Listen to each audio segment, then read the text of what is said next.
सभी भक्तों को जय श्री कृष्ण, राधे राधे। मोक्षदा एकादशी की कथा सुनने मात्र से मिलती है। पितरों को मुक्ति मोक्षदा एकादशी, जिसे पापों का नाश करने वाली और मोक्ष देने वाली एकादशी माना जाता है। हिंदू धर्म के अनुसार सिर्फ एकादशी का व्रत रखने से ही नहीं, बल्कि इसकी कथा पढ़ने और सुनाने से भी बहुत पुण्य मिलता है। ऐसा माना जाता है कि इस व्रत के प्रभाव से नरक में कष्ट झेल रहे पूर्वजों को भी मुक्ति मिलती है।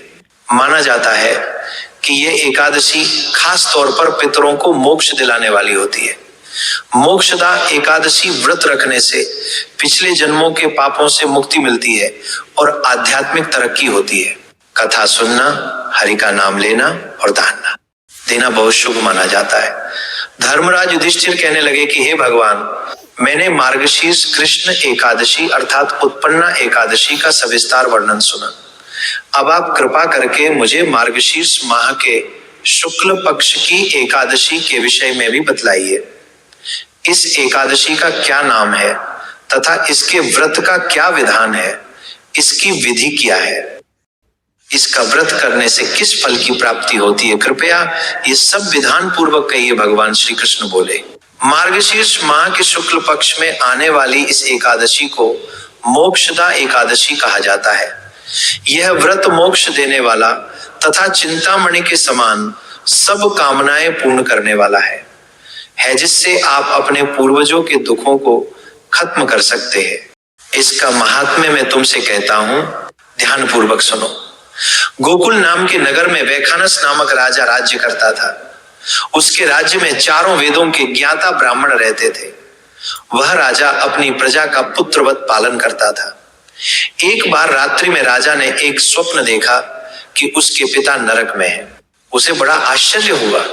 प्रातः वह विद्वान ब्राह्मणों के पास गया और अपना स्वप्न सुनाया।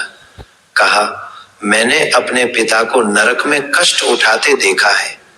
उन्होंने मुझसे कहा कि हे पुत्र, मैं नरक में पड़ा हूं, यहां से तुम मुझे मुक्त कराओ। जब से मैंने ये वचन सुने हैं तब से मैं बहुत बेचैन हूं, चित्त में बड़ी अशांति हो रही है।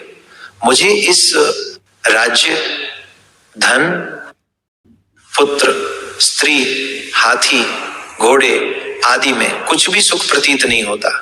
क्या करूं?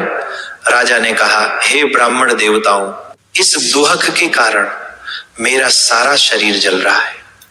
अब आप कृपा करके कोई तप, दान, व्रतादि ऐसा उपाय बताइए जिससे मेरे पिता को मुक्ति मिल जाए।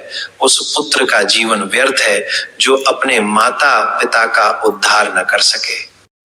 एक उत्तम पुत्र जो अपने माता पिता तथा पूर्वजों का उद्धार करता है, वह 1000 मूर्ख पुत्रों से अच्छा है।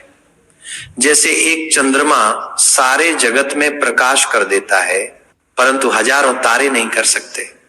ब्राह्मणों ने कहा है, राजन, यहां पास ही भूत भविष्य वर्तमान के ज्ञाता पर्वत नाशिका आश्रम है। आपकी समस्या का हल वे जरूर करेंगे। ऐसा सुनकर राजा मुनि के आश्रम पर गया। उस आश्रम में अनेक शांत चित्त योगी और मुनि तपस्या कर रहे थे।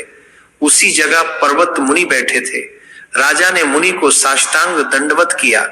मुनि ने राजा से सांगोपांग कुशल पूछी। राजा ने कहा कि महाराज, आपकी कृपा से मेरे राज्य में सब कुशल है, लेकिन अकस्मात मेरे चित्त में अत्यंत अशांति होने लगी है। ऐसा सुनकर पर्वत मुनि ने आंखें बंद की और भूत विचारने लगे। फिर बोले, हे राजन, मैंने योग के बल से तुम्हारे पिता के कुकर्मों को जान लिया है। उन्होंने पूर्व जन्म में कामातुर होकर एक पत्नी को रति दी, किंतु सौत के कहने पर दूसरे पत्नी को छुतुदान मांगने पर भी नहीं दिया। उसी पाप कर्म के कारण तुम्हारे पिता को नरक में जाना पड़ा। तब राजा ने कहा, इसका कोई उपाय बताइए। मुनि बोले, हे राजन, आप मार्गशीर्ष एकादशी का उपवास करें और उस उपवास के पुण्य को अपने पिता को संकल्प कर दें। इसके प्रभाव से आपके पिता की अवश्य नरक से मुक्ति होगी। मुनि के ये वचन सुनकर राजा महल में आया और मुनि के कहने अनुसार कुटुंब सहित मोक्षदा एकादशी का व्रत किया। इसके उपवास का पुण्य उसने पिता को अर्पण कर दिया। इसके प्रभाव से उसके पिता को मुक्ति मिल गई और स्वर्ग में जाते हुए वे पुत्र से कहने लगे, हे पुत्र, तेरा कल्याण हो। यह कहकर स्वर्ग चले गए। मार्गशीर्ष मास की शुक्ल पक्ष की मोक्षदा एकादशी का जो व्रत करते हैं उनके समस्त पाप नष्ट हो जाते हैं। इस व्रत से बढ़कर मोक्ष देने वाला और कोई व्रत नहीं है। इस दिन गीता जयंती मनाई जाती है। साथ ही यह धनुर्मास की एकादशी कहलाती है। अतः इस एकादशी का महत्व कई गुना और भी बढ़ जाता है। इस दिन से गीता पाठ का अनुष्ठान प्रारंभ करें तथा प्रतिदिन थोड़ी देर गीता अवश्य पढ़ें। राधे राधे।